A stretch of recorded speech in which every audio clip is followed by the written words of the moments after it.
So we know that the process of digestion is breaking down large complex food molecules into much simpler molecules which can then be absorbed into the lymphatic and into the blood system of the body to be transported to organs and tissues where the nutrients are required to facilitate physiological processes.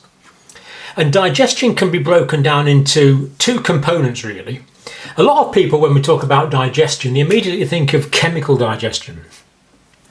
This is the action of the enzymes, chemically breaking down large molecules into small molecules by facilitating these catabolic breaking down reactions. But there's also another very important aspect of digestion that can be overlooked, and that is mechanical digestion.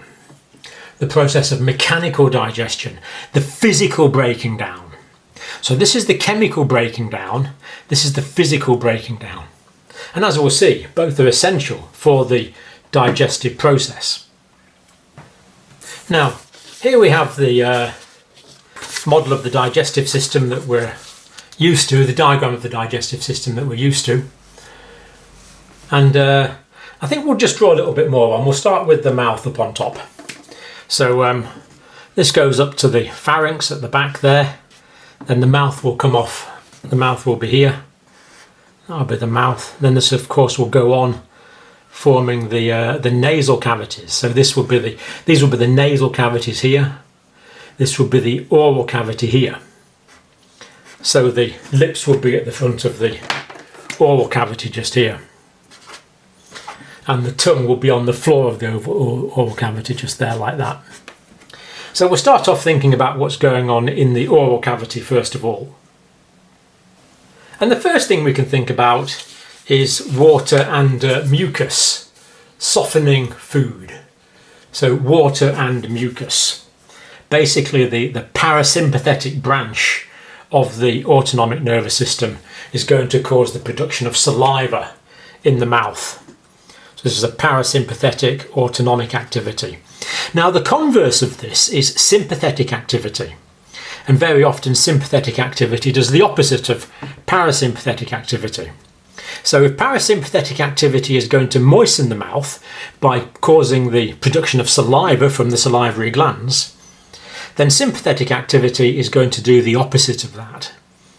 And I think we can all relate to this. If you're anxious or afraid, you get a dry mouth because the sympathetic activity is not going to cause the production of saliva. And as you get increase in sympathetic activity, you get a corresponding reduction in parasympathetic activity. So you get a dry mouth when you're anxious.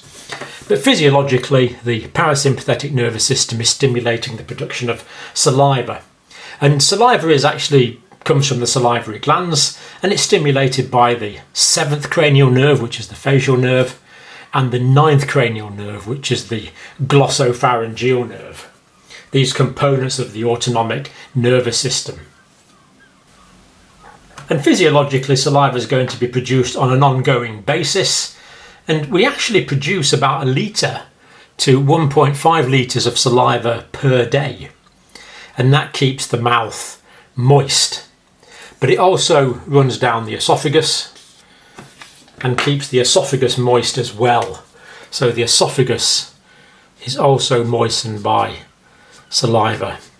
Important that the esophagus is kept moist and well lubricated so that food can pass down it and travel down it easily as the peristaltic waves of contraction carry food down the esophagus. It's also worth mentioning that if someone is systemically dehydrated, especially if it's as bad as hypovolemic, if someone's dehydrated or hypovolemic, then the production of saliva will go down. So it's always worth inspecting the mouth, and if the mouth is dry, that's a possible sign of dehydration. And if the mouth is dry, very dry, that's a possible sign of hypovolemia. So quite a useful clinical indicator, looking at the level of moisture in the mouth. And if you're wondering what the normal levels are, the best thing to do, of course, is just compare it to your own and see how moist the patient's mouth is compared to your own mouth. So we have this water and mucus the mucus softening the food. And then we have this process of mastication going on in the mouth. Mastication. Mastication just means chewing. I'm not quite sure why we don't just say chewing, but it's mastication. I suppose there's a bit more to it than that, because you've got the teeth coming together, crushing food, tearing food. You've got the tongue regulating the activity of the food, putting the food just between the teeth so it can be appropriately chewed up. You've got the muscles in the cheek, again putting the food in just the right position. So there's actually an awful lot of complex neurological control going on in this process of mastication. And most of the time we get it right. And of course it's absolutely infuriating and painful when you get it wrong, because that's when you bite your tongue. when it's not funny, it can be very painful when the tongue gets in between the teeth. But the fact that that happens very rarely indicates just how good the level of neurological control is of this process of mastication. And what will happen here is the food will be formed into a bolus of food like that, ready to be swallowed. A nice swallowing size ball of food mixed up with saliva. So this is going to contain the food, it's going to be moistened by the water, moistened and lubricated by the mucus from the saliva, ready to be swallowed. And the process of swallowing, for some reason, is called deglutition. So deglutition or deglutition is the process of swallowing this bolus of food, so it can then pass down the esophagus towards the stomach. Now, the next anatomical area of interest when we're talking about this process of mechanical digestion is the stomach itself. There's a lot of mechanical digestion going on in the stomach, because what we have in the stomach are these mixing waves. The stomach has mixing waves, and the mixing waves are going to churn the food up in the stomach, and that's going to form chyme. So chyme is the next stage after the bolus goes into the stomach and becomes chyme. Because in the stomach, what you get is rippling peristaltic movements every 15 to 25 seconds. So there's these rippling movements in the wall of the stomach as the muscular wall, or the smooth muscular wall of the stomach contracts.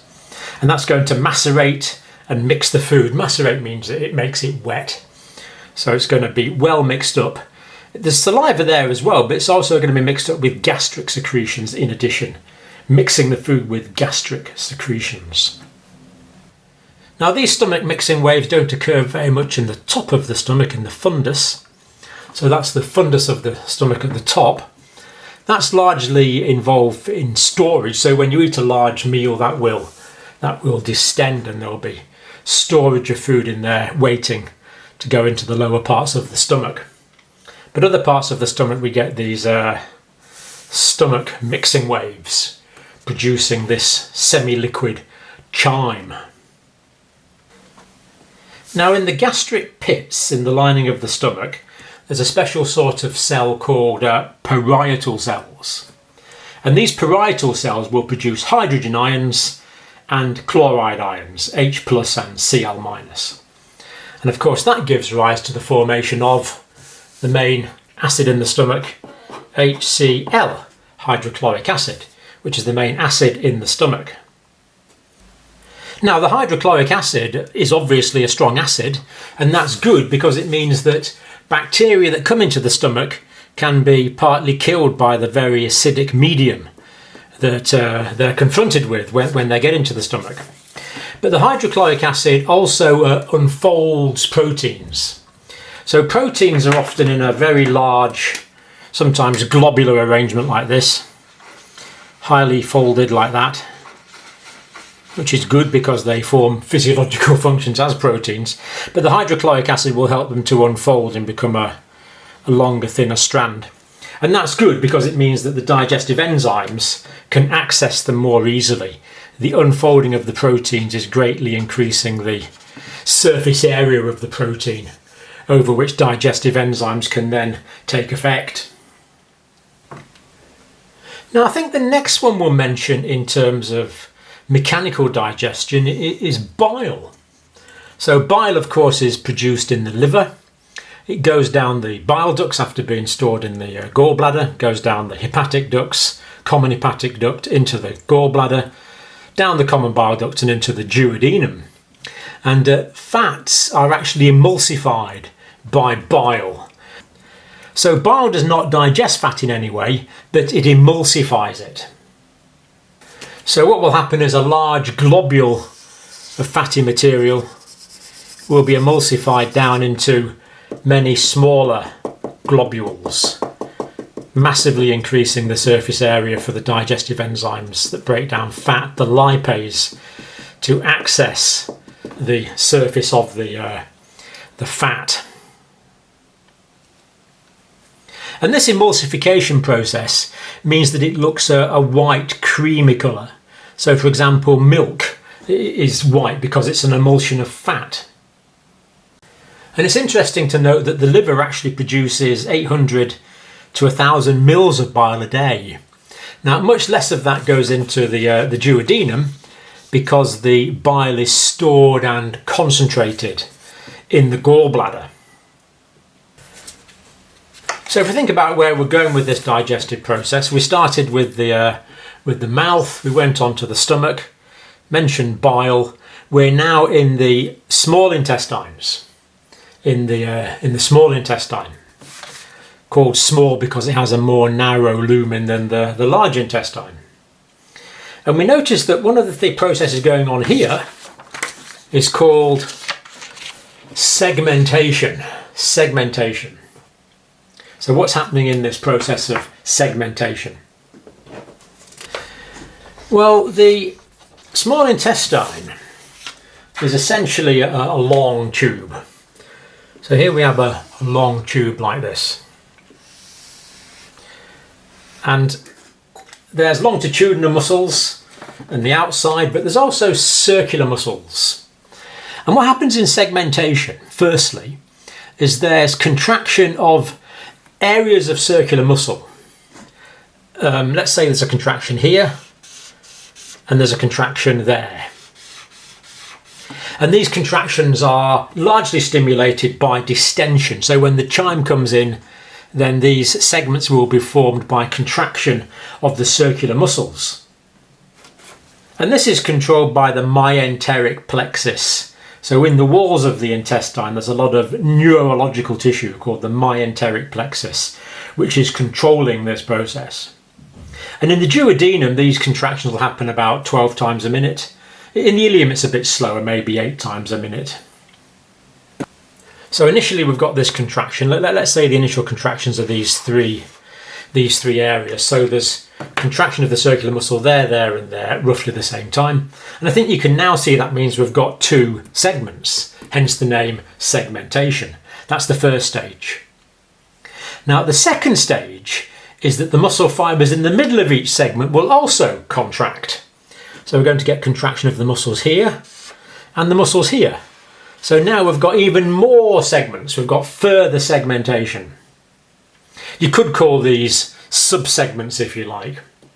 And then the third thing that happens is the fibres that contracted in the first place, that's that one there, and that one there, the first ones to contract, they will relax. So they're going to be they'll relax.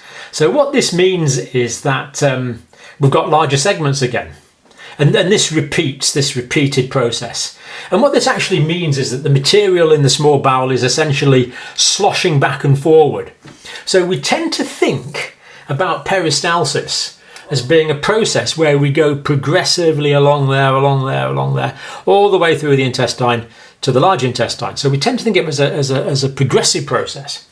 And that's true, peristalsis is, but this muscular segmentation happens before the peristaltic processes propel the material through the small bowel. So the aim of segmentation is not to propel material from the stomach towards the large intestine, but rather to mix it up and to churn it all together. So it's localized mixing contractions. And as that happens, material is going to be absorbed from the small bowel into the blood supply, into the lymphatics. Therefore, as it's absorbed, its volume is clearly going to be reduced. So there's going to be a reduction in volume as it sloshes back and forward. And as it sloshes back and forward, it's going to be well mixed. It's going to come in contact with all the right enzymes. And of course, the mixing is going to mean that it comes into contact with the walls of the small intestine, which is where the absorption takes place from. The segmentation process is helping the digestive process, and it's helping the absorption process as well. So that's this process of segmentation. And then when that process of segmentation is finished and there's been a lot of absorption, then there's migrating motility complexes of muscular contraction. And these will also be contractions, but they occur much more sequentially in waves. That's another piece of paper. So if we imagine that this is one length of the small intestine here, there'll be contraction there. So that's contraction there. And what that's going to do, when that area contracts, you can probably see that that's going to push material along. Now, material will be pushed back to some extent as well, but that will be stopped from going back into the stomach by the pyloric sphincter, which will be closed off. So the material is going to be pushed along a bit. And then if we imagine the same length of bowel, a short time later, that bit's going to have relaxed, and this bit will have, this bit of the wall will have contracted, like that.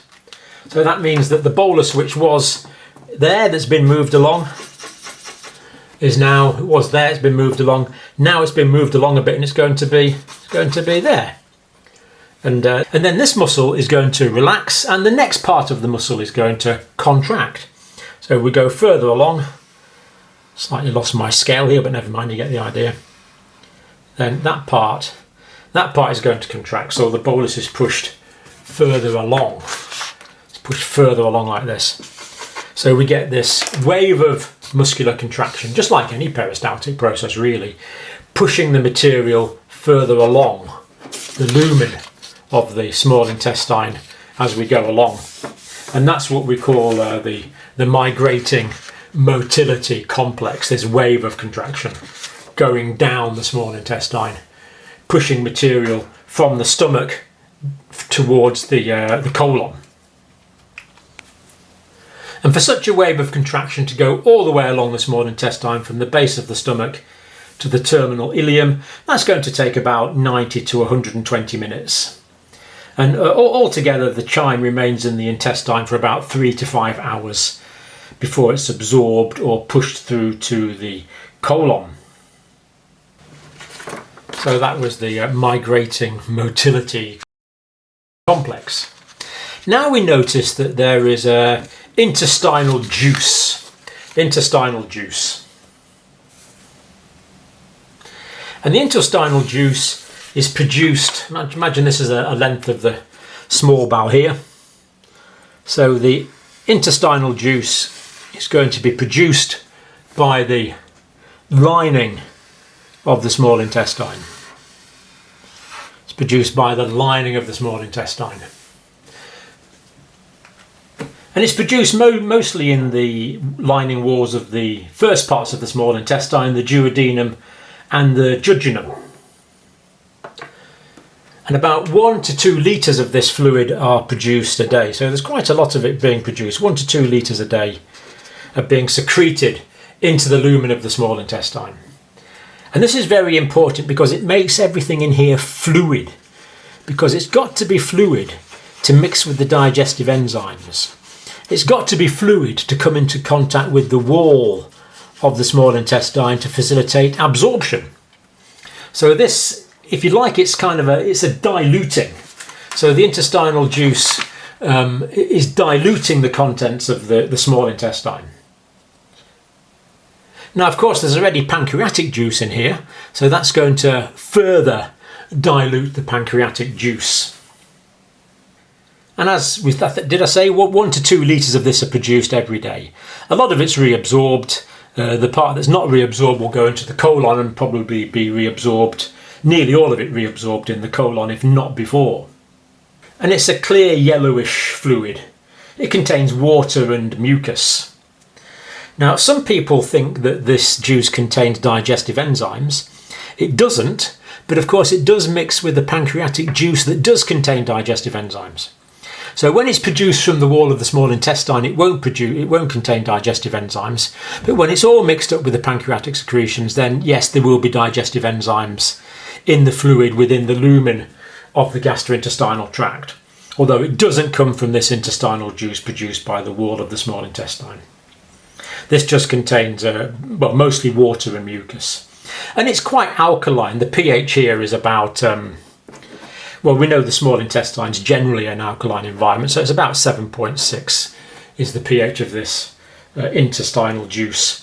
And in the old days, this juice used to have a great name. It was called the succus entericus. The succus entericus. But these days we call it the intestinal juice. So combining with the pancreatic juice to produce this liquid medium. For mixing, for coming into contact, for absorption. So we see that there's quite a few aspects of mechanical digestion. All these aspects of digestion we've talked about aren't chemical. We haven't chemically broken down the food yet. They're all physical processes. So we've had water and mucus softening the food. We've had the process of mastication. We've had the stomach mixing waves, mixing up the chyme. We've had the hydrochloric acid unfolding the proteins, the bile emulsifying the fats, the segmentation sloshing back and forward in the small intestine, the progressive peristaltic migrating motility complex of muscle or complexes of muscular contraction, and finally this intestinal juice, all aspects of mechanical digestion. So of course in the next video we want to go on and think about the processes of chemical digestion.